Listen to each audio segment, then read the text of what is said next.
Welcome back to Daily FAFO. Trump's recent nomination of Kash Patel for FBI director has raised eyebrows across the political spectrum. Patel, a staunch Trump loyalist and former defense official, has been a vocal critic of the FBI and its role in the Russia investigation. He has called for major reforms within the agency, including purging those he sees as part of the so-called deep state. His nomination signals Trump's intent to shake up the FBI and its leadership, potentially replacing Chris Wray. Let's watch the following videos. I've encouraged President Trump to bring Kash Patel to the table for precisely this reason. Unlike Jake, I understand his resistance to talk about Kash, but I'm more than happy to talk about him. He represents the type of change that we need to see in the FBI. If you think about the failures of background checks that have taken place, how could we have somebody like Colin Kahl who tweeted out classified information? I went to the FBI myself. They ignored me. Basically, he was confirmed on a party line vote in the U.S. Senate with Kamala Harris breaking the tie to put this person that should not even have a security clearance in the third most powerful position at DOD. You've got Rob Malley. I don't know how he cleared an FBI check. He's now under investigation. His ties to the Iranian influence regime that worked with him and for him. Ariane Talatabi, who is still at the DOD, should never clear an FBI background check. This entire agency needs to be cleaned out. It's not doing its job. And if you look at what happened, the politicization that took place back in 2016, when senior leaders of the FBI collaborated and conspired to try to keep President Trump out of office. And then when he came into office, they put together this fake Russiagate investigation that hindered the Trump administration in the first several years. Look at 2020. Look at what happened there with the fake Hunter Biden story that the FBI leadership worked together with big tech to censor the Hunter Biden laptop that allowed President Biden to basically fool the American public and come into office. There are serious problems at the FBI. The American public knows it. They expect to see sweeping change, and Kash Patel is just the type of person to do it. Let me read this from President Trump's post. He says, Kash is a brilliant lawyer, investigator, and America First fighter who has spent his career exposing corruption, defending justice, and protecting the American people. So he's being praised on the right for all of that. But of course, the criticism from the left is already starting. They're saying Trump wants a supporter who's going to carry out his demands for specific law enforcement actions. What's your take on it? Jackie, I think it is so interesting that those on the left are talking about experience, because Kash Patel has more experience than just about anybody coming into this position. He's been a prosecutor. He's been recognized by DOJ for success in these prosecutions. He has been the deputy DNI. He's been the chief of staff at the Department of Defense. He has a well-rounded background. I look forward to supporting him and pushing this nomination across the finish line. The American people want President Trump's cabinet nominees to be confirmed, and that is the job that we should be doing immediately on January 20th. Listen, I think Kash Patel is a very strong nominee. I think the entire slate of cabinet nominees President Trump has put forward is very strong. I believe every one of these cabinet nominees is going to be confirmed by the Senate. I think Kash Patel is going to be confirmed by the Senate. You look at his background. He has a serious professional background.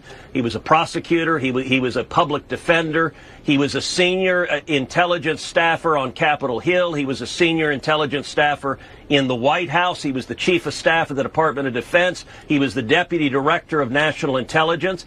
And I got to say, all of the weeping and gnashing of teeth, all of the people pulling their hair out, are exactly the people who are dismayed about having a real reformer come into the FBI and clean out the corrupted partisans who sadly have burrowed into senior career positions at the FBI. The FBI and the Department of Justice are two institutions incredibly important to the rule of law in the United States. I revere both. And one of the most tragic consequences of 4 years of Joe Biden and Kamala Harris is both DOJ and the FBI have been politicized and weaponized. And I think Kash Patel is a very strong nominee to take on the partisan corruption in the FBI. Look, we now know without any equivocation, there was a dozen minimum federal sources, paid informants, and the FBI's former director of the D.C. field office came out and admitted they lost track of them.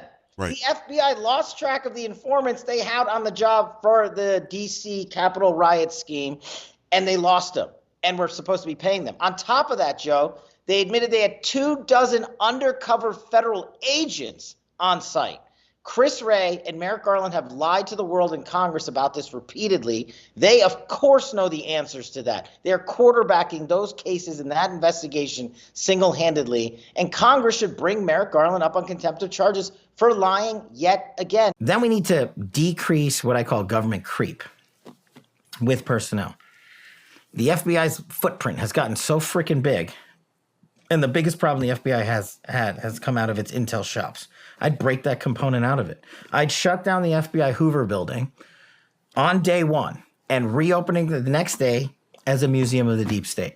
And I'd take the 7,000 employees that work in that building and send them across America to chase down criminals. Go be cops. You're cops. Go be cops. Go chase down murderers and rapists and drug dealers and violent offenders. What do you need 7,000 people there for? Same thing with DOJ. What are all these people doing here?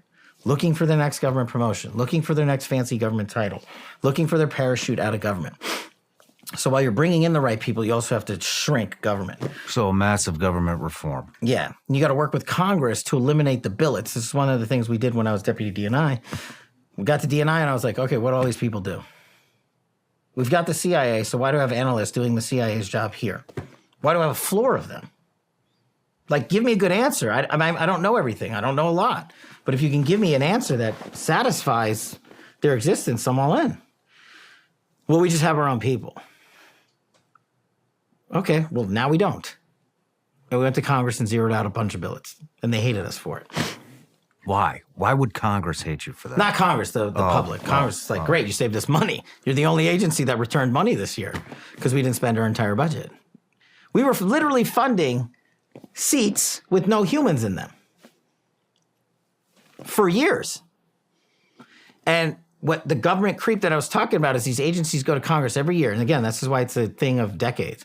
I need 5 more seats here. I need 10 more seats here. Okay, you keep doing that.